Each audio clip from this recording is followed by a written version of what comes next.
ज़्यादा सब आप पिछले कई दिनों से अडियाला के इर्द गिर्द काफ़ी ख़राब हो रहे हैं। वो अंदर कोई एटम बम का फार्मूला है इमरान खान के पास, जो आप गए तो आपको दे देगा? क्या चक्कर क्या है, क्या हो रहा है?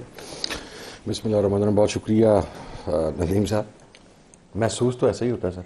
आज भी आप ये देखें कि मैं तो चूँकि इस्लामाबाद हाई कोर्ट में था, मैंने कंटेम्प्ट फाइल करनी थी, और आज जो अरकान कौमी असम्बली वहाँ पर पहुँचे, जिन 6 आज मुलाकात थी लॉयर्स की और फैमिली की।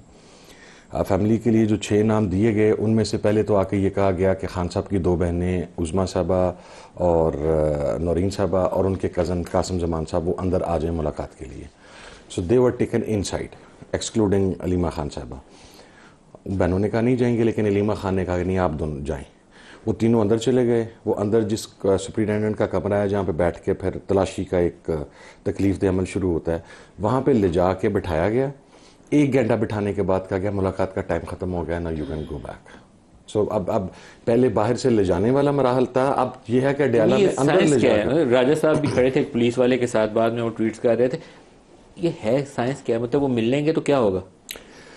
सर मुझे नहीं पता, या तो जिद है कि इन 5, 6, 7 लोगों को नहीं मिलने देना, तो फिर ब्लाइंड ना, या कोई खतरा है, या पता नहीं को खतरा है उन्हें कि उमर अयूब हो गया, अहमद बचर हो गया, राजा नासिर अब्बास हो गए, हामिद रजा हो गया, खान की बहनें हो गई, उनका कजन हो गया, ये पता नहीं कौन से जाके वो फार्मूला ले आएंगे। नहीं था फवाद के भाई का, फवाद वो आज भी मिल के आए हैं। तो कोई है ऐसा फार्मूला है जो अलीमा के लिए या सलमान रकम राजा के लिए लागू नहीं होता, लेकिन वो फैसल चौधरी के लिए लागू होता है? या तो आप लोग अपनी पार्टियां बदलें या नामों के साथ चौधरी लिखना शुरू कर दें, शायद आपको इजाजत मिल जाए। मैं तो वैसे चौधरी हूँ सर, मैं लिखते हैं। अच्छा, मैंने तो लिखने की लोड़ को नहीं जाता ना सर, तो मानने लेना सर। मैं अगली मरतबा उन्होंने कहना आखना भी आप साहब से अहमद रजा की बजाय चौधरी अहमद रजा कर, चौधरी अहमद रजा नेक्स्ट थर्सडे परसों आना लिए ना सर, थर्सडे तो हो सकता है कोई साडा भी दाल लग जाए। लेकिन मैं एक बात जो नदीम अफजल चंद साहब ने की और आपने उस इशू को रेज़ किया सर, जब कौमें इस बहरान में होती हैं ना, तो नेचुरली जो कौमें मैच्योर हो चुकी होती हैं ना, वो अपने अलल्ले तलल्ले छोड़ देती हैं। वो अलल्ले तलल्ले जिनकी बुनियाद के ऊपर माशरे में एक आम आदमी एक बहरान का शिकार होता है।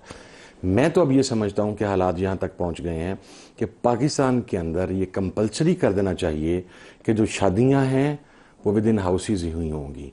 ये जो एक शादी हॉल्स वाला फिनोमेना है और ये जो एक माफिया, इस नजर माफिया होंगी और सोना पहनाने पे पाबंदी होनी चाहिए सर। हम जितनी सादगी के साथ बचेगा नहीं सर। तो मैं आज एक आदमी का मुझे फ़ोन आया, उनका ताल्लुक मेरे हल्के से है, चोई साहब के साथ मेरा हल्का हाजियाबाद से उनका मुझे फ़ोन आया। उनकी सर बेटी की शादी है and he was crying on the phone कि मेरे पास अब 1 तोला सोना पहनाने के लिए पैसे नहीं हैं, क्योंकि वो जो काट शाट करके दिया पता नहीं उसको उसके अंदर नग नुग लगा के वो कहता है जी 4.25 लाख रुपए के अंदर एक अंगूठी मिल रही है। तो 4.25 लाख तो मेरे पास टोटल बजट नहीं है, अभी मैंने 100 बंदों का शादी हाल में खाना भी करना है। मैं ये समझता हूँ ये इस किस्म की जो याशियाँ तमाशबीनियाँ हैं स्टार्टिंग